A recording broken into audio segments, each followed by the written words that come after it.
Mes chers compatriotes de l'intérieur de 1 284 000 km² que compte notre pays, le Tchad, et chers compatriotes de la diaspora, bonjour, assalamu alaikum, la pialessi, la leyessi. Je suis votre compatriote Masra Succès. Je m'adresse aujourd'hui à vous pour solliciter un sursaut et un engagement inconditionnel et sans précédent afin qu'ensemble nous aidions à bâtir un avenir plus serein pour notre pays. Un avenir qu'il nous faut bâtir en instaurant un leadership nouveau qui se préoccupe d'abord et en premier de la vie et des conditions de vie de 15 millions de Tchadiennes et de Tchadiens que nous sommes aujourd'hui.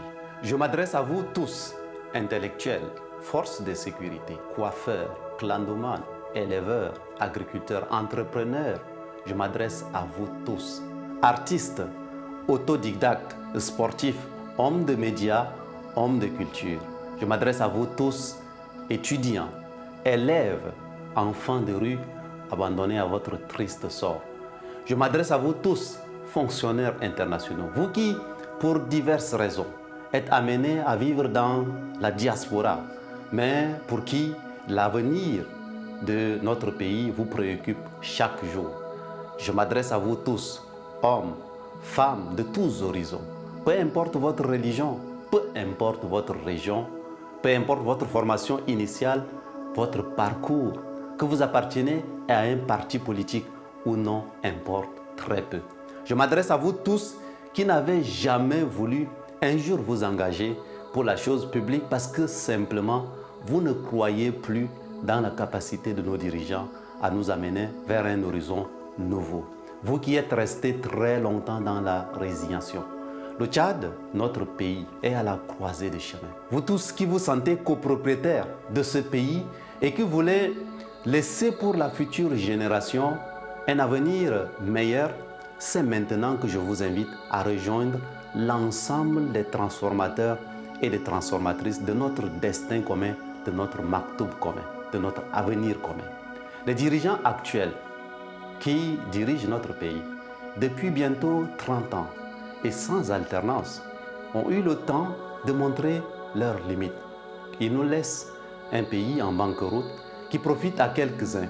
Je ne vais pas ici revenir sur les contre-performances de ce régime de plusieurs décennies d'intérêts particuliers, loin des préoccupations de la majorité des 15 millions de Tchadiennes et de Tchadiens que nous sommes, vivant pour l'essentiel dans la précarité, dans les milieux ruraux, sans électricité, sans accès à l'eau, sans accès aux voies de communication et aux activités génératrices de revenus pour s'occuper simplement décemment de leur pays.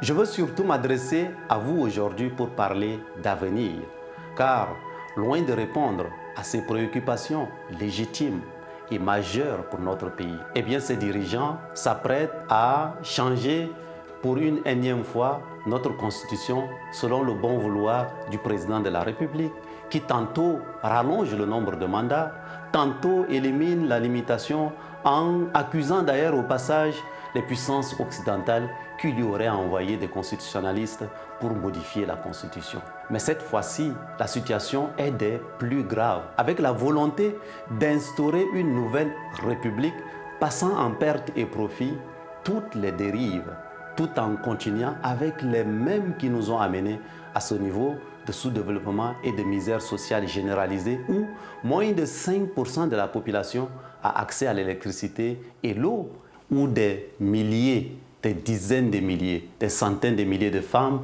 meurent en donnant la vie à cause de manque de structures sanitaires et où l'essentiel de notre système éducatif est abandonné avec chaque année des saisons de grève qui assombrissent l'avenir de notre jeunesse et partant donc l'avenir de notre pays. Mieux, ils veulent à travers cette nouvelle constitution tailler sur mesure encore une fois, concentrer les pouvoirs déjà énormes dans les faits entre les mains d'un seul personnage, le président de la République, à travers le régime dit présidentiel intégral et empêcher aux nouvelles générations que nous sommes par dizaines de milliers, par centaines de milliers, par millions même, de prendre part au destin national. Les quelques éléments révélateurs de cette volonté manifeste de s'éterniser au pouvoir malgré l'absence de résultats et malgré l'absence d'impact positif pour notre pays, c'est d'abord la suppression du Conseil constitutionnel. Ensuite, la suppression du poste de Premier ministre qui, jusque-là,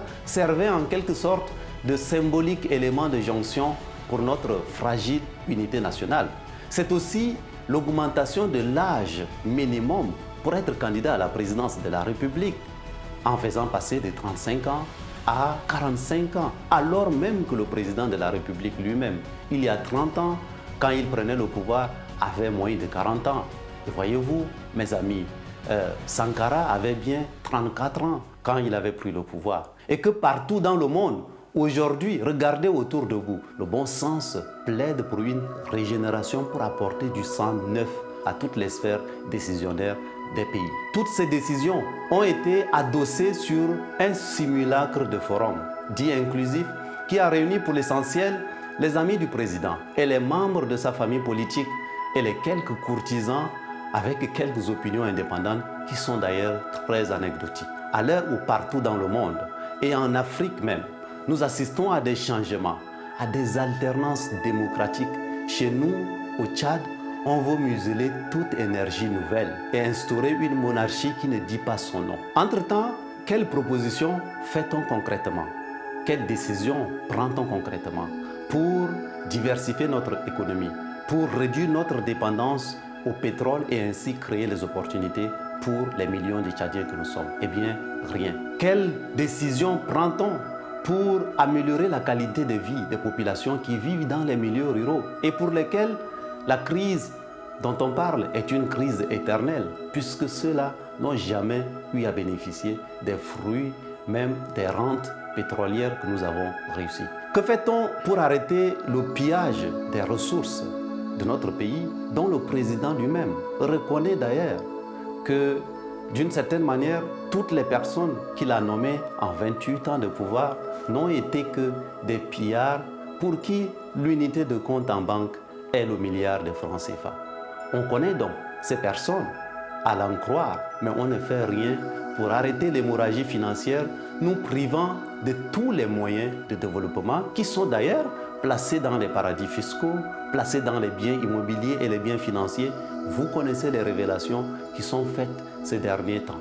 Mes chers compatriotes, il est temps de reconnaître qu'un dirigeant qui, en 30 ans de pouvoir, n'arrive pas à constituer une meilleure équipe au service de notre pays est sans doute lui-même le problème.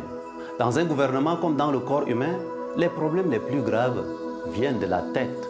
J'aurais pu, mes chers compatriotes, demander au président de la République et à quelques esprits encore animés d'un minimum sens de patriotisme autour de lui d'abandonner ce projet illégitime et non consensuel qu'ils veulent faire approuver par un Parlement lui-même illégitime, dont le mandat a expiré depuis bientôt 3 ans, mais qu'on a prorogé par des artifices. J'aurais pu ici leur demander de se concentrer à l'essentiel. Et l'essentiel, c'est d'apporter des solutions concrètes pour améliorer la vie des gens et arrêter cette longue agonie de notre pays qui vit une crise d'abord de manque de leadership serviteur. Nous connaissons déjà bien longtemps leur orgueil et leur volonté d'aller jusqu'au bout, sans remords, car en réalité, et vous le savez sans doute, ce qui les intéresse, ce n'est pas forcément l'avenir de notre pays. C'est pourquoi je m'adresse avant tout à vous, Tchadiennes et Tchadiens. Peu importe où vous êtes, peu importe votre origine et votre religion, peu importe votre genre, peu importe votre âge, y compris vous qui vous trouvez embrigadés dans le parti au pouvoir et qui reconnaissez souvent d'ailleurs en privé la dérive de ce régime. À vous tous, je vous invite à rejoindre les transformateurs de notre pays qui veulent ensemble amener notre pays à une autre destination en bâtissant en partie de nos divers talents, comme le Chari et le Logone, prenant leurs sources ailleurs, mais s'associant pour aller dans une sorte un peu de lac Tchad nouveau. Pour ma part, c'est sans doute pour vous aussi.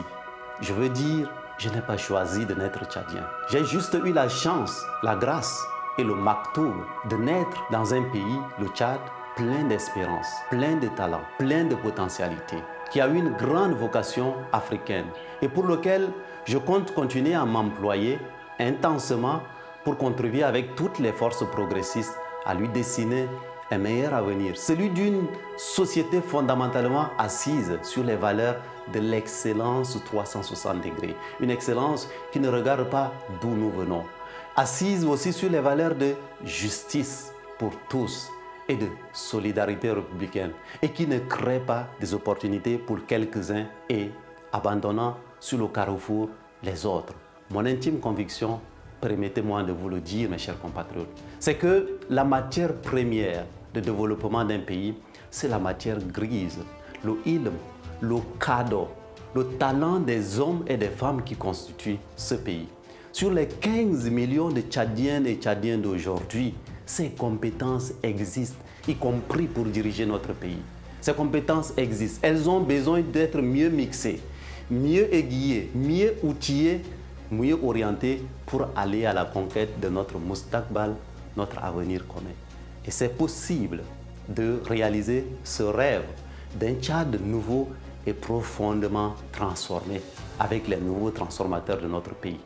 En réalité, je l'avais dit, dans un gouvernement comme dans le corps humain, les problèmes les plus graves viennent de la tête. Mais je suis aussi convaincu que les solutions les plus importantes doivent venir de la tête.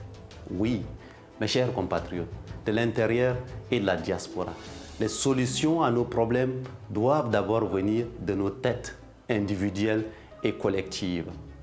Des milieux modestes du Tchad, parce que j'ai commencé mon école au village avec moins de 500 francs CFA, sans électricité, en utilisant les lampes à pétrole, jusqu'aux tribunes des institutions internationales, j'ai appris à compter sur la valeur travail comme réserve d'excellence, sur la bienveillance des hommes et des femmes de diverses religions et sans religion, de toutes les couleurs et de divers continents. Ils m'ont appris, ici au Tchad et à l'international, la foi en l'homme et la femme dans ce qu'il ou elle peut avoir de meilleur. J'en ai appris la richesse de la diversité. J'ai appris auprès des non-voyants, ce qu'on appelle les aveugles dans nos pays, qu'on ne voit bien qu'avec le cœur. J'ai appris auprès des personnes du troisième âge de notre société le sens de la vanité et de la futilité d'une vie qui n'est pas dédiée à être utile à son environnement, à son milieu, à sa société, à son pays. Ces expositions, parfois douloureuses et rudes, ont façonné ma vision de la vie, ma vision du Tchad, ma vision du monde, celle de contribuer à construire des ponts entre les cultures, entre les peuples, entre les différentes couches de la société. Construire des ponts solides de destin commun entre les diversités culturelles tchadiennes dans une ouverture à la sous-région Afrique centrale qui a besoin d'un Tchad optimal, d'un Tchad vraiment développé, d'un Tchad au sommet de son art. Mes chers compatriotes, cette tâche collective de transformation de notre pays, à laquelle je joins ma voix à celle des nombreux transformateurs de l'intérieur et de la diaspora, elle est exaltante, d'autant qu'en ce qui me concerne, elle concerne le seul pays que j'ai en héritage, le Tchad, qui m'a vu grandir car je n'ai pas de deuxième pays. Dans mon esprit et dans mon cœur, il n'y a pas de plan B, puisqu'il n'y a pas de pays B, encore moins de deuxième vie.